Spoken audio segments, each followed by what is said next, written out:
মহান আল্লাহ অশেষ মেহেরবানি। যে আল্লাহ আমাকে আপনাকে তার হুকুম জুমার নামাজ আদায়ের উদ্দেশ্যে আল্লাহর ঘর তথা দুনিয়ার জান্নাত বলে খ্যাত মসজিদে আসার তৌফিক দান করলেন। এই জন্য আমরা সবাই খুশি হয়ে বলি আলহামদুলিল্লাহ।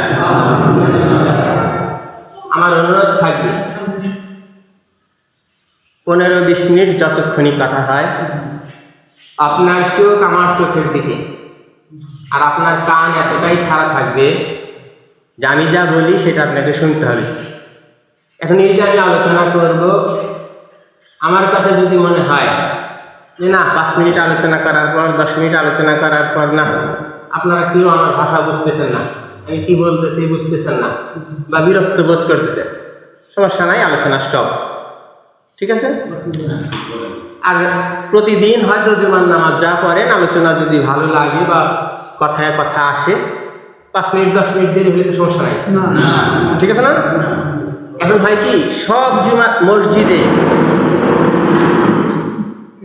মসজিদে যে মসজিদের ক্যাপাসিটি যত ওই সব জায়গার উপস্থিতি সেরকমই। যেমন ধরেন আপনাদের মসজিদে যদি হয় 200 মানুষ, এখন উপস্থিত আছে হয়তো 40 জন, আর নামাজের 10 মিনিট 5 মিনিট আগে আসবে বাকি 80 জন। এই সব জায়গায় একই, সব জায়গায় একই। কারণ কি? কারণ হলো আমাদের বেশিরভাগ মুসল্লি হলো 7 দিন পরে একদিন মসজিদে আসে। এই মসজিদের মহব্বত নাই, নামাজেরও মহব্বত নাই, যার কারণে এই হুজুর কি বলে সে ধারণা করে দিচ্ছে যা বলে আমি জানি, আমরা শোনারও জানার দরকার বোঝার নাই, এটা একটা ব্যাপার, তার মধ্যে সেটা নাই। অথচ আলোচনার মূল কি, যে জুমার নামাজে তার আগে আলোচনার উদ্দেশ্যই একটা, যে আপনি গত 7 দিন কিভাবে চলছেন, আপনার চলা ঠিক হয় নাই, তাহলে সেই সংশোধন আপনার এই আলোচনা শুনে আনতে হবে ভিতরে। আগামী 7 দিন আপনি আবার জুমার আসার আগ পর্যন্ত সেই সংশোধন নিয়ে চলবেন, এটা হওয়ার কথা। যে কোনো আলোচনার, আমি বলি যে কোনো আলোচনার মূল উদ্দেশ্য 3টা। এক হলো জানি না জানবো, মানি মানে জানি কিন্তু আবার মানি, কিন্তু মানাটা আমার হয় না। মানে এক হলো জানি না জানবো, মানি না মানবো, আর তৃতীয়ত হলো জানি মানি কিন্তু মানাটা যথাযথ হয় না, সহি সত্য হয় না, তাহলে আমাকে সেই যাচাই বাছাই করা লাগে। এখন এই যে মৌখিকভাবে অনেক প্রচার আছে, জানার নাম ইসলাম না মানার নাম ইসলাম, বলে না? এটা কি ঠিক কথা? ঠিক, হ্যাঁ ঠিক, অর্ধেক ঠিক। কি বলছে? আপনি যদি নাই জানেন মানবেন কি? হ্যাঁ, আপনি যদি না জানেন মানবেন কি? বরঞ্চ এইভাবে বলা, একজন মানুষ জানে না, তার অপরাধ হলো 2টা, জানে না মানে না, ওর অপরাধ 2টা। একজন জানে মানে না, তার মানে একটা অপরাধ, জানে কিন্তু মানে না। এখন কার শাস্তি কতটুকু হবে? জানে পুরা, ঠিক আছে না?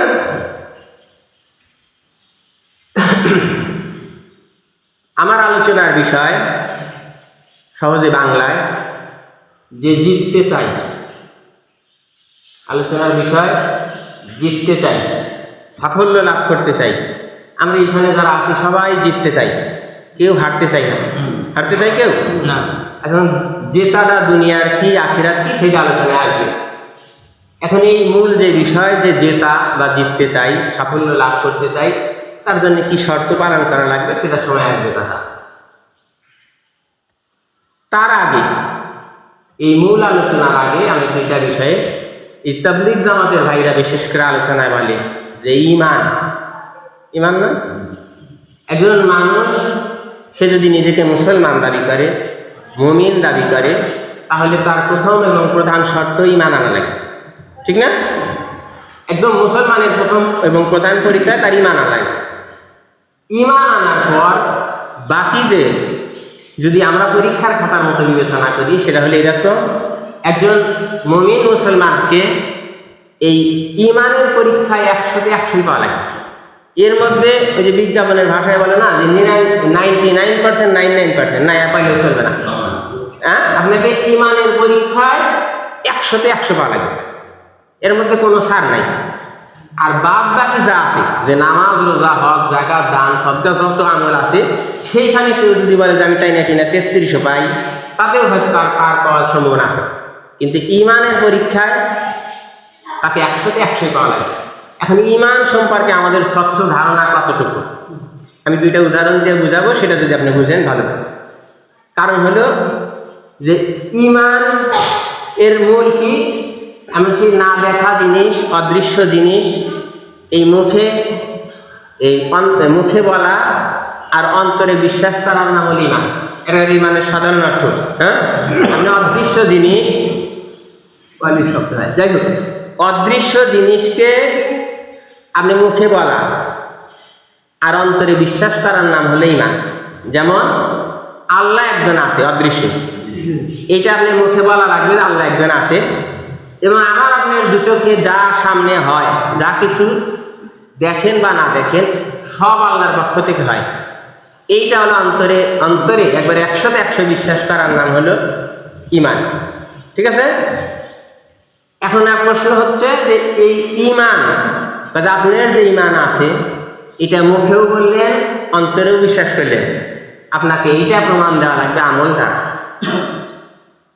আল্লাহ একজন আছে, আল্লাহ বলছে 5 ওয়াক্ত নামাজ পড়া লাগবে, আপনি জুমা পড়ে গেলেন, আসর করলেন না, আপনি ঈমান হারা হয়ে গেলেন। এখন আপনার ঈমান আছে, এখন আপনি জুমা পড়তে আসছেন, এখন আপনার ঈমান আছে।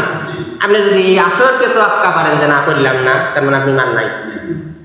কথা ঠিক আছে?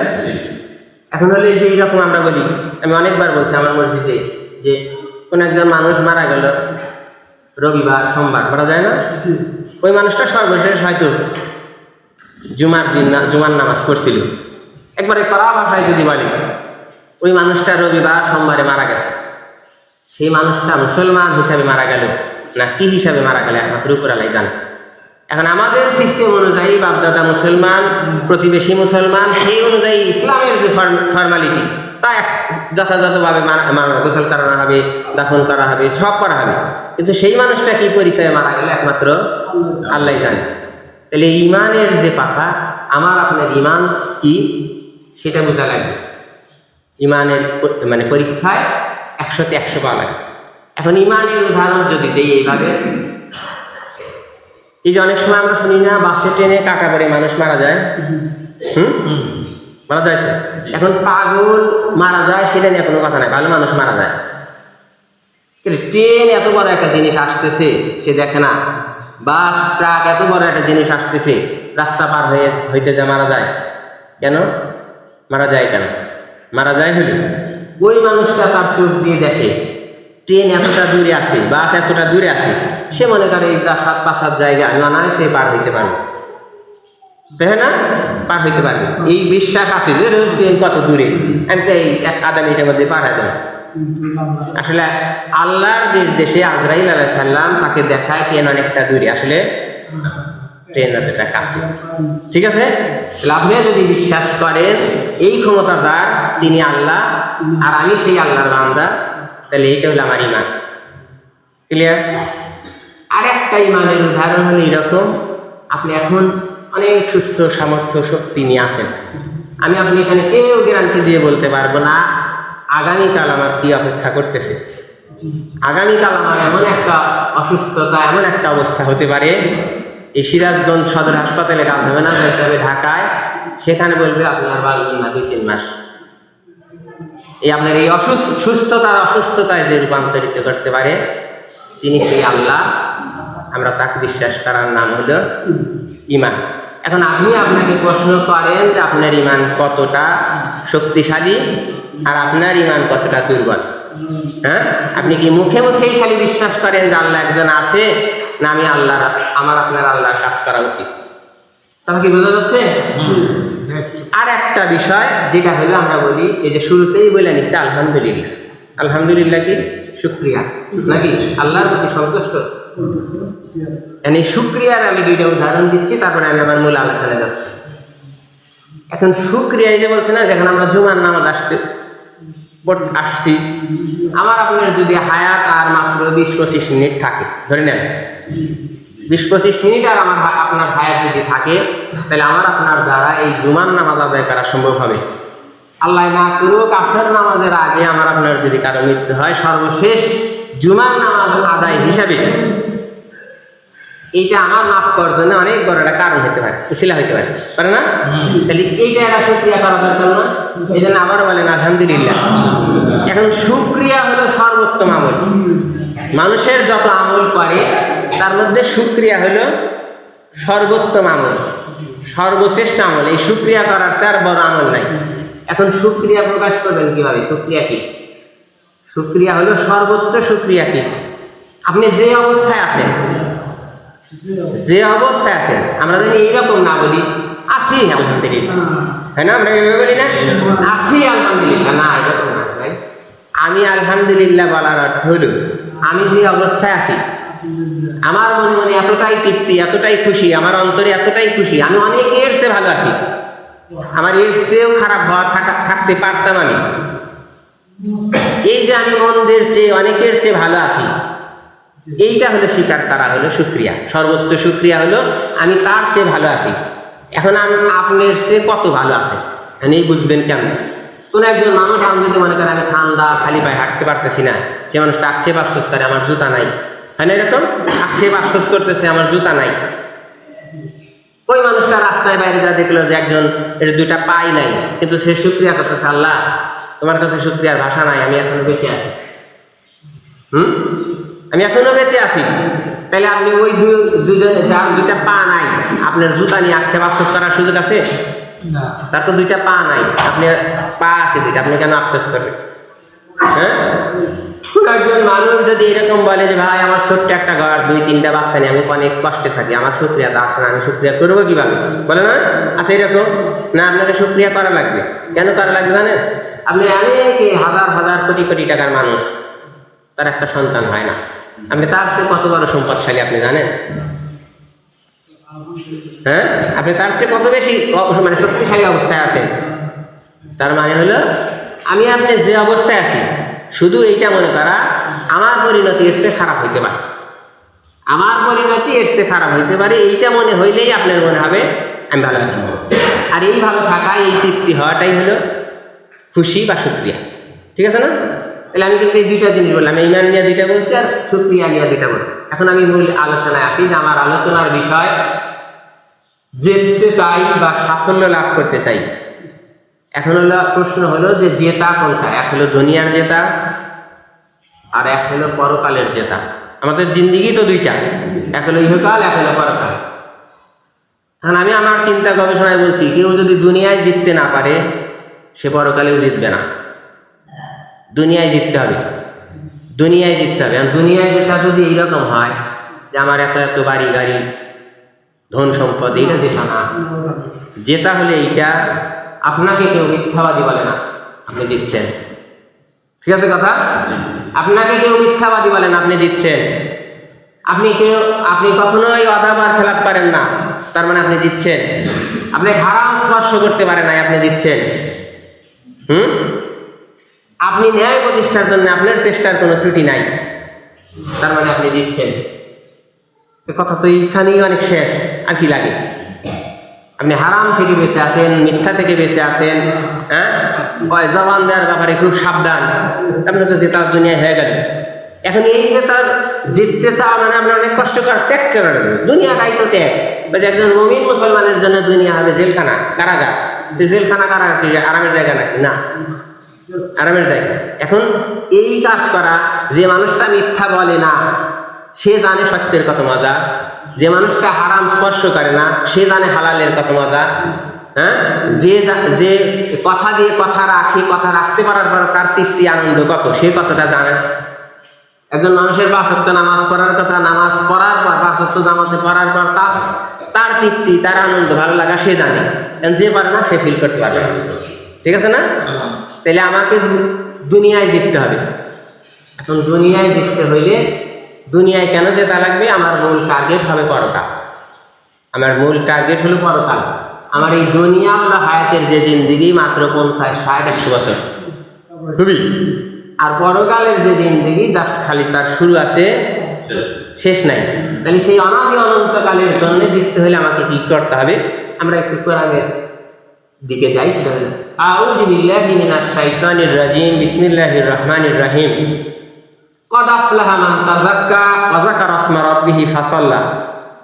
কোরআন শরীফের 30 পারায় 87 নাম্বার সূরা সূরা আলা এর এবং 14 এবং 15 নাম্বার আয়াত যে কদ আফলাহা মান তাযাক্কা, নিশ্চয় সে সাফল্য লাভ করবে, সে জিতবে যে পবিত্রতা অর্জন করেছে।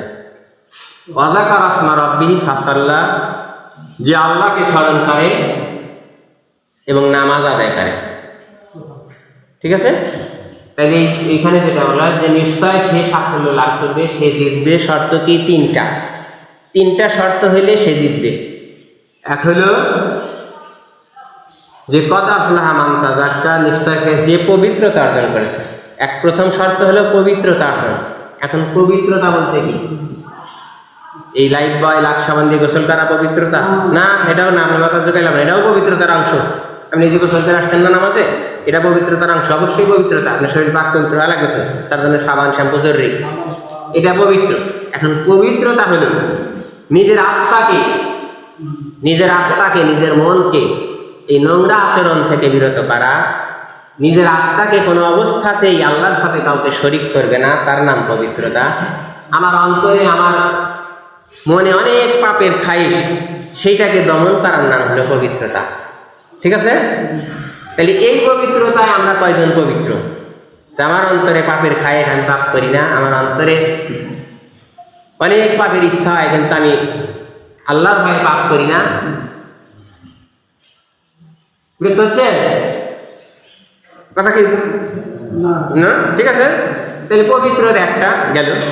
দ্বিতীয়ত হলো যে যাকারা আসমা রাব্বিহি ফাসাল্লা, যে আল্লাহকে স্মরণ করে। আল্লাহকে স্মরণ করা হলো সে যা কিছু করে একমাত্র আল্লাহকে স্মরণ করে, আল্লাহকে ভয় করে করে। আমি যা করি তাও একমাত্র আল্লাহর সন্তুষ্টির জন্যে, আর আমি যা করি না তাও হলো আল্লাহর ভয়। ঠিক আছে, এখন আসেন সর্বশেষ হলো যে ফাসাল্লি, ওয়া যাকারা আসমা রাব্বিহি ফাসাল্লি, নামাজ আদায় করতে হবে। নামাজের ব্যাপারে যে আসহিহা নামক হাদিস গ্রন্থের 1358 নম্বর হাদিস, হযরত আনাস রাদিয়াল্লাহু আনহু হইতে বর্ণিত। তিনি বলেন, কিয়ামতের দিন সর্বপ্রথম বান্দার নামাজের হিসাব নেওয়া হবে। যার নামাজ যথাযথ হয়েছে, নামাজের পরীক্ষা ওকে, তাইলে তার অন্যান্য আমল বিবেচনায় করা হবে। আর যদি নামাজের পরীক্ষায়, নামাজের হিসাবে কারো মিল দেখা যায়,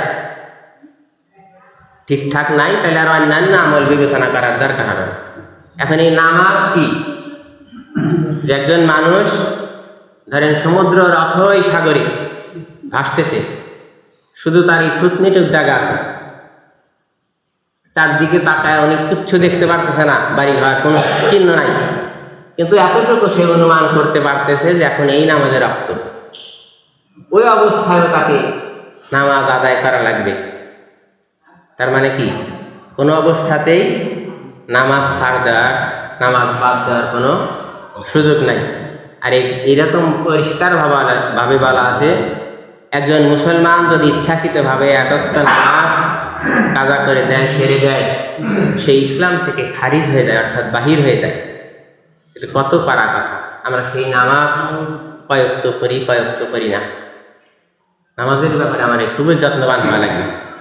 একজন মুমিন মুসলমানের প্রথম এবং প্রধান পরিচয় হলো কাজে নামাজই হলো কাফের আর মুসলমানের, ঠিক আছে, পার্থক্য। ঠিক আছে না? তাহলে এই আলোচনা আসলে লম্বা আলোচনা করা যায়, যে হুজুর টাকা তো দিতেছে, শেষ করেন নয় বলছে, শেষ করেন। ঠিক আছে, এখন হয়তো প্রতি জুমায় পড়েন একটা 15-20 একটা কি মানুষ এসে কথা বলে কথা। এখন আমরা নামাজ পড়ি, মিথ্যা বলি। আমরা মনে করেন 4 রাকাত নামাজ 3 মিনিটেই করি না? নামাজ যদি কেউ একজন মানুষ কয় যে সূরা রাব্বা, এই সুবহানা রাব্বিয়াল আযীম, সুবহানা রাব্বিয়াল আলা, 2 সিজদার মাঝখানে বসা, রুকু হয়ে সোজা হয়ে দাঁড়ানো, এই কাজগুলোও যদি কোনো মানুষ সঠিকভাবে করতে চায়, তাতেও 4 রাকাত নামাজ মিনিমাম 6 মিনিট লাগার কথা। মিনিমাম 6 মিনিট লাগার কথা। কিন্তু সেই মানুষ, আপনি জানেন আমরা যে বলতেছি আমরা যে নামাজ পড়ি, কয়জন মানুষের যে নামাজ আল্লাহর দরবারে পৌঁছায় একমাত্র উপর আল্লাহ জানে। নামাজের যে শর্ত, নামাজের জাবাল আছে নাই, এখন আমরা হাজির এটাই নিশ্চিত করতে পারলাম না। এই মহব্বত এলো না যে নামাজ দ্বারা কোনো অবস্থাতেই কোনো নামাজ ছুটে যাবে, এই হাজির এটাই হলো না। আমরা নামাজ পড়ি দিনের পর দিন হাফ হাতা গেঞ্জি শার্ট গায়ে দিয়া, এটা কি রাসূলের আদর্শ, রাসূলের পোশাক? না। এখন আমি বলতেছি না যে হবে না, তা না, আপনি করবেকার জন্য জিনিস হইতেই পারে, আপনার মহব্বত পাবেন। আপনি মুসলমান, আপনি পরিচয় দেন, আপনি দোকানে যা বাকি নেন, গাদা টাকা পাঠাইলেই শনিবার টাকা দেবেন, হয় না? বলে না এরকম, গাদা টাকা পাঠাইলেই শনিবার, এ জীবনে আর শনিবার আসে না, এখন দোকানদারের শনি লেগে গেছে, আছে না এরকম? আপনার এলাকায় নাই, আমাদের এলাকায় আছে এরকম। এটা কি মুসলমানের ওয়াদা? না, এটা হবে না। হ্যাঁ, আপনি উল্টো ওই দোকানদার যদি যায় টাকাটা দিলেন না, দোকানদারের সে মানে দোকানদার ভুল টাকা দিয়ে ভুল করে ফেলছে, কয় টাকা পাও তার জন্য আবার টাকা মেরে খাও নাকি? বলেন এরকম। আর এই আপনি বাকি নিয়ে আসছেন, আপনি লজ্জিত, আপনি নত হয়ে যাবেন, আপনি শনিবারে দেওয়ার কথা বলছেন, আপনি শুক্রবারে যায় তার কাছে দেন, বাদি যায় তোমার তো বলছিলাম শনিবার দিব, আমি মনে পারলাম না, তোমার 2টা দিন সময় দাও, তোমার আপনার হওয়ার কথা এরকম আদর্শ। হ্যাঁ, এখন আমি যা বলতেছি, আপনার 5টা যদি এরকম হয় যে 5টা গুণের কথা বলছি আপনার মধ্যে আছে, সেটা ধরে রাখেন।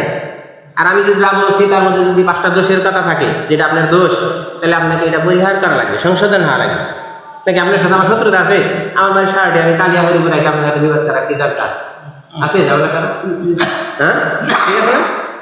এই যে ইগুলা এখন এই সব কিছুর মূলে হলো কি হবে, সব কিছুর মূলে কি হবে, আমি এটা শেষ করে দেবো 1 মিনিটের মধ্যে।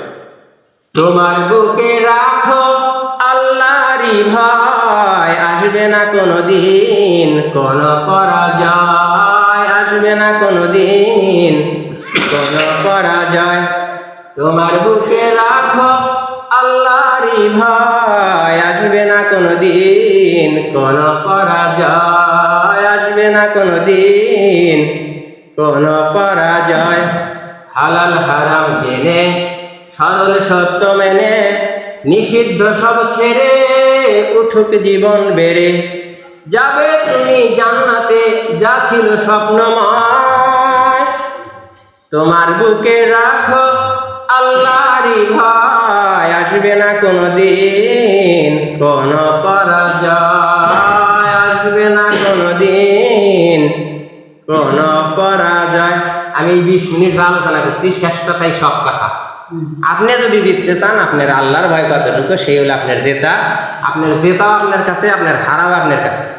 আল্লাহ পাক আমাকে আপনাকে প্রতিদিন দৈনিক 5 ওয়াক্ত নামাজ গুরুত্ব সহকারে মসজিদে এসে জামাতের সহিত আদায় করা, ইসলামের যে ভালো দিক, ইসলামের যে মূল বক্তব্য, সেইটা মানার মাধ্যমে দুনিয়া এবং পরকালে, ইহকাল এবং পরকালে কামিয়াবি লাভ করা যায়, সাফল্য লাভ করা যায়। আল্লাহ পাক কবুল করুক। আমার আলোচনায় যদি কোনো ভুল ত্রুটি বা কারো কষ্টের কারণ হয়, আমি দুঃখিত, আমাকে ক্ষমা করবেন। ভালো থাকবেন সবাই। আসসালামু আলাইকুম ওয়া রাহমাতুল্লাহ।